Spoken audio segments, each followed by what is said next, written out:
Hey everybody, I hope you are doing well. Look on the screen. The man I'm talking about is not him. So let's not say, oh, that's the guy, I know him. That's not him. So you know how it goes. Listen, you've been hearing about, I'm sure, these videos about men dying alone. Well, let's go ahead and do a story time.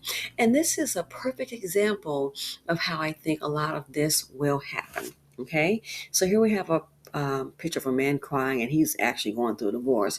You go from this to this. Oh, here's one in a hospital bed. So let me give you a backstory. This video is about how what I'm about to tell you, this story time, is how a lot of men will die faster. Why? Because they're single, don't have a partner or wife. To be there for them. How men respond to things in crisis is different than how women respond to things in crisis, and particularly when it comes to health. Okay, it comes to health. So, little background story so you can kind of get the whole idea. We have a family here. We have a mother, two grown children. These are older people. As the mother's getting older, she got sick. The daughter did ask her, hey, mom, you have things set up, like if something happens to you, about the house, they have a family home. So the family home, no father. I don't know the deal on that, but the mother's alive and she's older. So the daughter asked her, what's the plan in case something happens? Do you have your will set up? There are only two siblings, the daughter and the son. When the daughter inquired about that, the mother vehemently explained to her that basically the son will get everything. Again, the son will get everything, the daughter will get nothing. Oh, okay. So the mom was okay then. Fast forward, the mother's older and she became ill. Then the illness progressed to where the mother is basically confined to the house. She's basically like bedridden. A nurse does come in to help. So it got so bad. At first, she was living on her own, and both the kids were checking in on her. Then it got real bad where she was bedridden. A nurse does check in on her, but they needed someone to be there. The daughter, which rightfully so, was like, hey, it's going to have to be the brother. The daughter has her family, her job. So she's like, it's going to have to be you. And besides, in the will, you get 100% of everything. The daughter gets nothing. And I say, call it selfish, which is okay to be selfish. I think it's a good thing that the daughter found out instead of being that person to sit up and buckle down and got to take care of mama and put your life on hold, forsaking your family. Okay. And then the son just, living his single life, doing what he wants to do. And then next thing you know, something happens and you look up, you did all that work out of a duty and respect and love. But in the end, all the tangibles go to the son. So when the mother went down really bad, bedridden, the daughter was like, well, you know what? It's going to have to be you. So the son he had his own place, his own apartment, and he was seeing about the mother. It got really bad to the point where he had to move in. When he had to move in, we're talking about helping her get to the bathroom. Again, they did have some help. A nurse comes in a few times a week to help with bathing and things like that. But now it's on the son to sit up here, older dude, to cook and clean, sometimes take mom to her medical appointments and help her get to the bathroom. He has to do all of that. Now, he has been one of those red pill, player from Mahia, relationship with women. He's not married, and that right there, no. So he's been living his single life. He is now older, stuck with mama. Now he needs a nurse with a purse for mama. So guess what happened? As what happens to typical caregivers, he experienced what I would consider caregiver burnout. Pretty much dealing with the women, in that behavior. I'll need you for a good time and then leave. So women are not going to pull that, oh, I'll be there to help you with your, they're not doing it. The ones he's dealt with, he just left a trail of dust. You understand? And it's okay. Not saying he has to get married, but don't try to get with a woman because you need some help with your mother. So nobody's showing up. And the daughter is like, I got my own family. She'll come on the weekends, check when she can, but you're going to have to handle it. He experienced caregiver burnout, and basically, he didn't have anybody else to call female-wise. Nobody showed up, so he calls one of his male friends. He called a male friend. The male friend's on the phone, and I'm listening, and he's like, well, man, you just need to lay down. You're going to be okay. And then it went to a whole nother conversation. And it's like, the guy friend is telling him, do you think you're going to You feel like you want to hurt yourself or hurt somebody else? And there was silence. He asked him again. At this time, I'm really like, oh my God, what's going on? He's like, man, you hear me? I'm talking to you. So he started asking some serious questions. Again, he's called his guy friend because the females aren't showing up.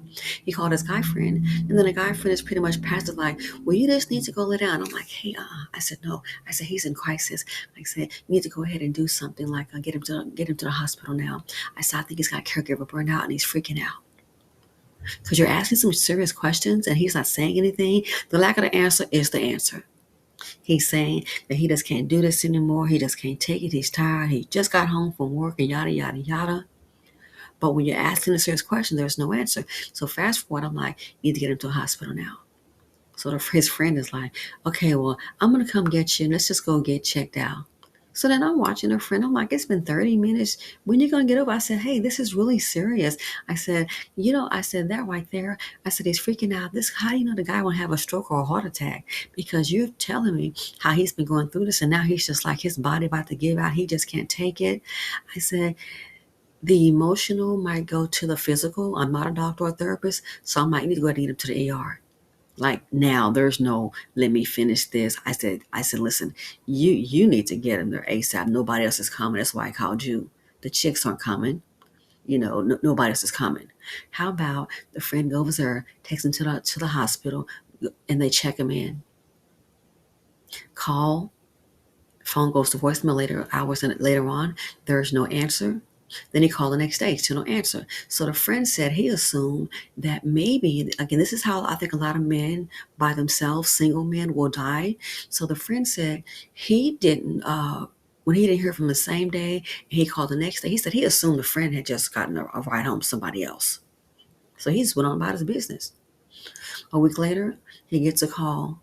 How about the guy was actually checked into the hospital and had been there a whole week? Whole week. And said, hey, you saved my life. I'm on some medication. They talked to me, getting me some help. I feel better. Been there a whole week. So that lets you know it was truly a crisis. So what if there wasn't someone, and again, I give myself any points. It's just common sense to me. But I thought about it. So what if I hadn't been there to say, hey, you need to get in there like now. This is like ASAP. We don't know what could have happened, but that tells me it was serious if they have you in a week, a whole week he was in there. That's how serious it was. And he said he felt better and that he's getting some help. See, this right here, that's how I think a lot of men will end up dying alone. I do. This is how I think a lot of men will end up dying alone. They don't have a female, they don't have a partner. Women are more conscious when it comes to like health matters. I would say most, in my opinion, than men may have a lackadaisical attitude. That's why women have to always get on to men. Hey, you gotta do this. Hey, it's time to do this. It's time to do that. This is the reason why. So the male loneliness epidemic is going to also, in my opinion, it's going to also equate to the male higher death epidemic. Mm-hmm. Your buddy tell him out of way because your buddy's okay. Women were like, uh-oh, no, I think we need to go ahead and get some help. I thought about it. So what if the friend hadn't gone over there? Guy was in there for 7 days. That sounds pretty serious to me. So yeah, women can say, oh, I don't need no man. And so can the men say, I don't need no woman. However, given the dynamics of how men and women operate, all I can say is you may want to have your buddy system on fleek. You may want to have your buddy system on tack. Because a lot of these men, if they're relying on other men to see them through, or my buddy's got my back, might end up just like this one right here. And by the time some of them get to you, once they watch the game and have a beer, and say that they're on their way, not being funny, I'm serious. Oh, will be pussy about you, bro. By the time some of these men show up for their, male counterparts, by the time they decide to be on their way, it might be too late because the guy that they're trying to see about might end up DOA. So yeah, the male loneliness epidemic, I think it's going to equate to a higher male death rate epidemic. Let me know what you all think. Thanks for watching. Feel free to comment, like, subscribe, and share them out.